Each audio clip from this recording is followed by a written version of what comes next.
আসসালামু আলাইকুম। নারায়ণগঞ্জ সরকারি মহিলা কলেজের ডিগ্রি তৃতীয় বর্ষের ছাত্রীরা তোমাদেরকে আমার অনলাইন ক্লাসে স্বাগত জানাচ্ছি। আশা করছি তোমরা সবাই ভালো আছো, নিরাপদে আছো, সুস্থ আছো।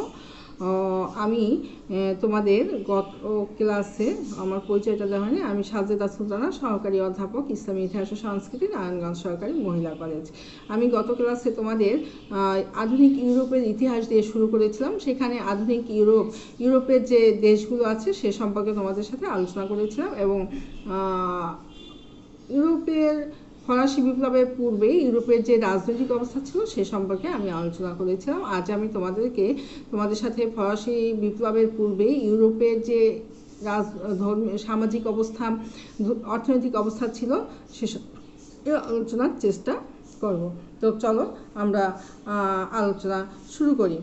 আচ্ছা, ফরাসি বিপ্লবের পূর্বের রাষ্ট্র ব্যবস্থাকে বলা হতো এনসিয়েন্ট রিজাইম বা পূর্বতন শাসন বলা হতো। তখন সমগ্র ইউরোপ বহু ক্ষুদ্র ক্ষুদ্র ও বৃহৎ রাষ্ট্রে বিভক্ত ছিল। রাষ্ট্রগুলোর সরকার কাঠামো ছিল স্বৈরাচারী রাজতান্ত্রিক। তো আমরা যদি ইউরোপের ফরাসি বিপ্লবের পূর্বে সামাজিক অবস্থা দেখি তাহলে দেখব যে রাষ্ট্রের সমাজ ব্যবস্থা বৈষম্য এবং দুর্নীতির আঁকড়ায় পরিণত হয়েছিল। হ্যাঁ, সমাজে তিন ধরনের সমাজ ব্যবস্থা প্রচলিত ছিল। এই তিন সমাজ কি ছিল?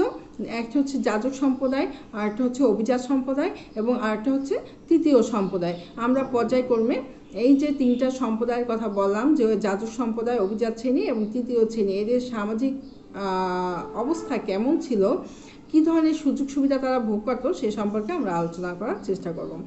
আচ্ছা, যাজক শ্রেণী, এরা সকল প্রকার কী করত? সুযোগ সুবিধা, সম্মান ও প্রতিপত্তির একমাত্র অধিকারী ছিল। রাষ্ট্রের অধিকাংশ ভূমি মালিকানা ছিল যাজক এবং অভিজাত শ্রেণীর হাতে ন্যস্ত। এদের আর্থিক ক্ষমতার উৎস ছিল টাইট নামক কর ও স্থাবর সম্পত্তি। যাজকদের মধ্যে আবার দুটি সুনির্দিষ্ট ভাগ ছিল, উচ্চ শ্রেণীর যাজক এবং নিম্ন শ্রেণীর যাজক। রাষ্ট্রের ব্যয় নির্বাহের জন্য যাজকগণ কিছু কর প্রদানের দায়িত্ব থাকত। যাজকদের যে এই কর প্রদান সেটা ছিল তাদের আয়ের তুলনায় একেবারেই নগণ্য ছিল। তার মানে তারা যে পরিমাণ আয় করত আর যেটুক ট্যাক্স দিত সেটা তাদের কাছে কিছুই ছিল না। এবার চলো আমরা আসি অভিজাত শ্রেণী। অভিজাত শ্রেণী, ইউরোপীয় রাষ্ট্র এবং সমাজে অভিজাত শ্রেণী ছিল সর্বাধিক প্রতিপত্তি ও সুবিধাভোগী শ্রেণী। প্রতিটি অভিজাত মানুষেরই কতগুলি মর্যাদা বা বিশেষ মর্যাদাসূচক আর্থিক ও রাজপথ সংক্রান্ত সুযোগ সুবিধা ছিল। এদের সামরিক, রাজকীয়, প্রশাসনিক উচ্চ পদে নিয়োগের একচেটিয়া অধিকার ছিল। রাষ্ট্রকে কর বা রাজস্ব দেওয়ার ব্যাপারে অভিজাতগণ নানা সুযোগ সুবিধা ভোগ করত। আয়ের অধিকাংশই এদের বিলাস ব্যসনে ব্যয়িত হতো। তৃতীয় শ্রেণী কারা ছিল? যাজক এবং অভিজাত শ্রেণীর বহির্ভূত সকল স্তরের মানুষকে সাধারণভাবে তৃতীয় এস্টেট বা তৃতীয় শ্রেণী বলা হতো। এই শ্রেণীর যে অন্তর্ভুক্ত ছিল তারা কি ছিল? অনভিজাত প্রশাসক, আইনজীবী, চিকিৎসক, অধ্যাপক, শিল্পপতি, ব্যাংক মালিক, বৃহৎ ব্যবসায়ী। এছাড়া এই শ্রেণীর অন্তর্ভুক্ত ছিল কৃষক ও শ্রমিক। এক কথায় গ্রাম ও শহরের অনভিজাত মানুষ মাত্রই তৃতীয় শ্রেণীর অন্তর্ভুক্ত ছিল। সর্বহারা, বঞ্চিত সর্বহারা।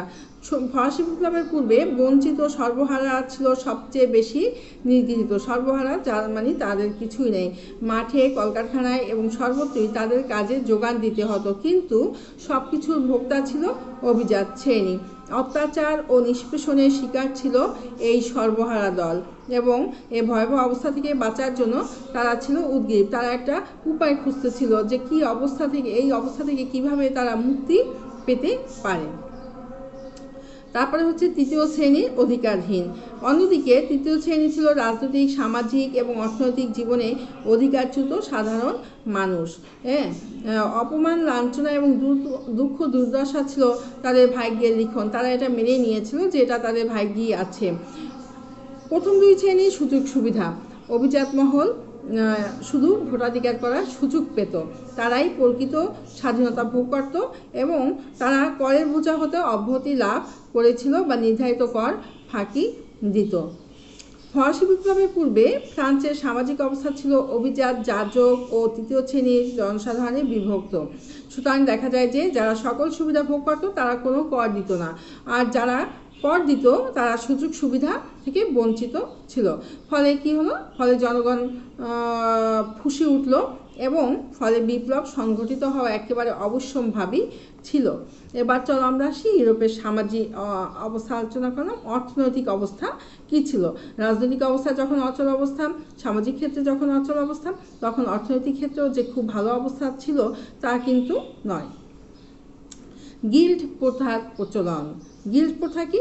শিল্প ও কলকারখানাগুলো আকার ছিল ক্ষুদ্র, কিন্তু সেগুলো অনেক ক্ষেত্রে রাষ্ট্র বা গিল্ড বা শোষক শ্রেণীর কুক্ষিগত ছিল। তাই এই বিপ্লব ফ্রান্সে আরম্ভ হলেও সমগ্র ইউরোপকে প্রচণ্ডভাবে আন্দোলিত করেছিল এবং ইউরোপের সর্বত্র ব্যবসা বাণিজ্য ও শিল্প ছিল গিল্ডগুলির নিয়ন্ত্রণাধীন বা রাষ্ট্রের নিয়ন্ত্রণাধীন। বৈজ্ঞানিক পদ্ধতিতে চাষাবাদ। মধ্যযুগের তুলনায় এই যুগে পরিবহন ব্যবস্থার যথেষ্ট উন্নতি হয়েছিল। ইংল্যান্ডে বৈজ্ঞানিক পদ্ধতিতে চাষের ব্যবস্থা দ্রুত প্রসার লাভ করেছিল। কৃষি ছিল জনগণের অধিকাংশের একমাত্র উপজীবিকা। অল্প সংখ্যক শ্রমজীবীও ছিল। মধ্যবিত্ত শ্রেণীর মধ্যে ব্যবসা বাণিজ্য কর্মী প্রসার লাভ করেছিল। অর্থনৈতিক ক্ষেত্রে কী ধরনের পরিবর্তন এসেছিল? ফরাসি বিপ্লবের কয়েক শত বছর ধরে ইউরোপের অর্থনৈতিক পরিবর্তন ঘটেছিল এবং এই পরিবর্তনের মূলে ছিল সংরক্ষণবাদ বা মার্কেন্টাইলবাদ রূপ। কয়েকটি বিশেষ কারণে সংরক্ষণবাদ ইউরোপের ব্যবসা বাণিজ্যের ক্ষেত্রে প্রভাব বিস্তার করেছিল, যথা আমদানিকৃত পণ্য সামগ্রীর উপর কঠোর নিয়ন্ত্রণ, নৌবাহিনী সম্পর্কিত আইন। সংরক্ষণবাদের সাফল্য কি? সংরক্ষণবাদের সাফল্যের জন্য উপনিবেশ প্রয়োজন দেখা দেয়।